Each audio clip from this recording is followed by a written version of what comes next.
आचार्य हेमचंद्र ने वीतराग स्तोत्र में एक श्लोक लिखा है, निशि दीपोम बुधौ द्वीपम मरौ शाखी हिमे शिखी कलौ दुरापः प्राप्तो यं त्वत्पादाब्जरजः कणः त्वत्पादाब्जरजः कणः। रात्रि में सघन अंधकार हो, उस समय में दीपक का मिलना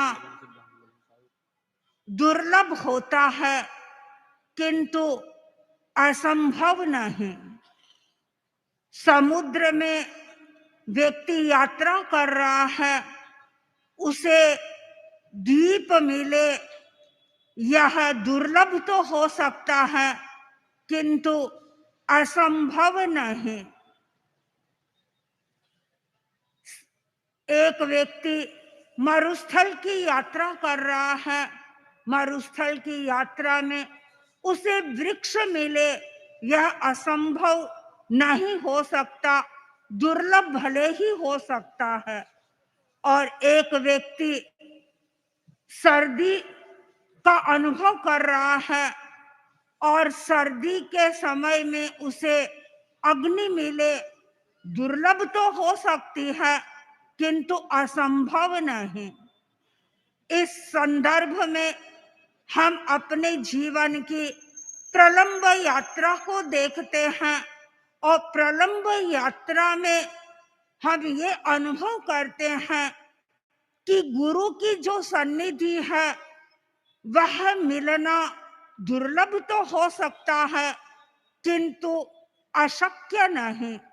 और इसीलिए आचार्य हेमचंद्र ने लिख दिया, कलौ दुरापः प्राप्तो यं त्वत्पादाब्ज रजः कणः, यानी आपकी चरण धूलि का उपलब्ध होना बड़ा दुरूह है। और सचमुच में वे शिष्य धन्य होते हैं जिसे गुरु की करुणा दृष्टि उपलब्ध होती है। वे शिष्य धन्य होते हैं जिसे आशीर्वाद के रूप में उठा हुआ हाथ उपलब्ध होता है। और वे शिष्य धन्य होते हैं जिसे गुरु के प्रेम पूर्ण वात्सल्य पूर्ण दो शब्द उपलब्ध होते हैं। और उसके साथ साथ में वे शिष्य भी धन्य होते हैं जिसे गुरु की चरण रज उपलब्ध होती है।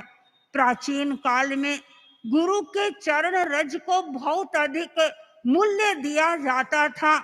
इस संदर्भ में मैं एक घटना आपके सामने प्रस्तुत करना चाहूंगी। एक प्रसिद्ध संत हुए हैं भास्करानंद और उनका शिष्य था लक्ष्मण मल्ल। वह अपने गुरु की उपासना करता रहता था। शिष्य बहुत अधिक पढ़ा लिखा नहीं था, वह शास्त्रों का अध्ययन नहीं करता था, वह तो गुरु की भक्ति करता, गुरु को जो अपेक्षित सामग्री होती गुरु के चरणों में उपरित कर देता, गुरु के लिए समिधा लेकर के आ जाता, पानी लेकर के आ जाता और जो उपासना में उसे आवश्यक होता वे सब वो लेकर के आ जाता। गुरु की भक्ति में तत्पर रहता था।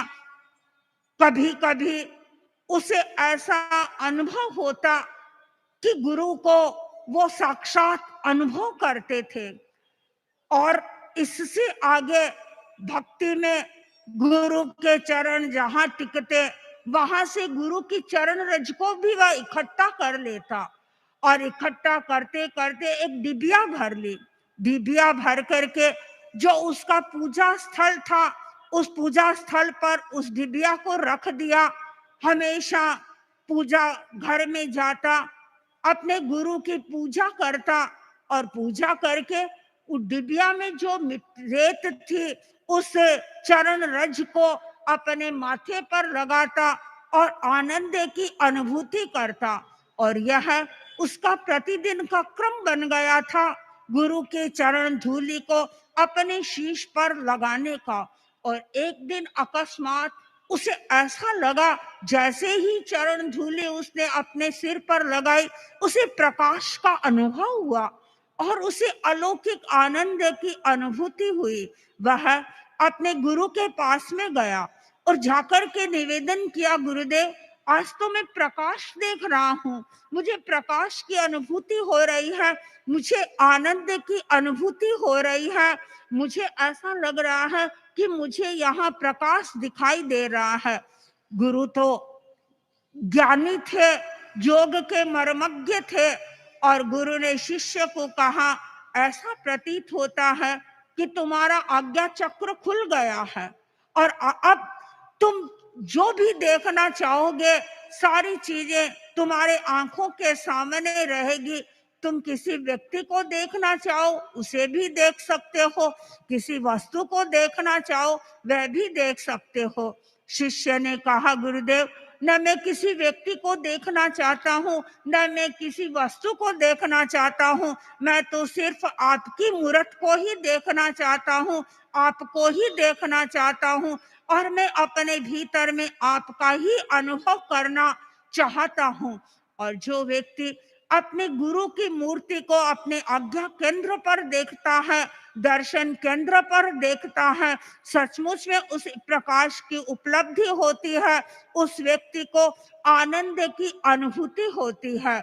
जोधपुर वासियों को आज वह अलौकिक क्षण उपलब्ध हुआ है, जिसे हम गुरु की सन्निधि जो प्राप्त हो रही है, वह दुर्लभ क्षण आपको उपलब्ध हो रहा है। और वह क्षण जब व्यक्ति को उपलब्ध होता है, तो उस क्षण में व्यक्ति को प्रकाश की अनुभूति होती है और उस क्षण में व्यक्ति को आनंद की अनुभूति होती है, आनंद की उपलब्धि होती है। आचार्यवर यहाँ प्रकाश बांटने के लिए, आनंद बांटने के लिए पधारे हैं। हम सब प्रकाश की अनुभूति करें, आनंद की अनुभूति करें, हमारा जीवन सफल होगा, हमारा जीवन सुफल होगा। इसी भावना के साथ ओम।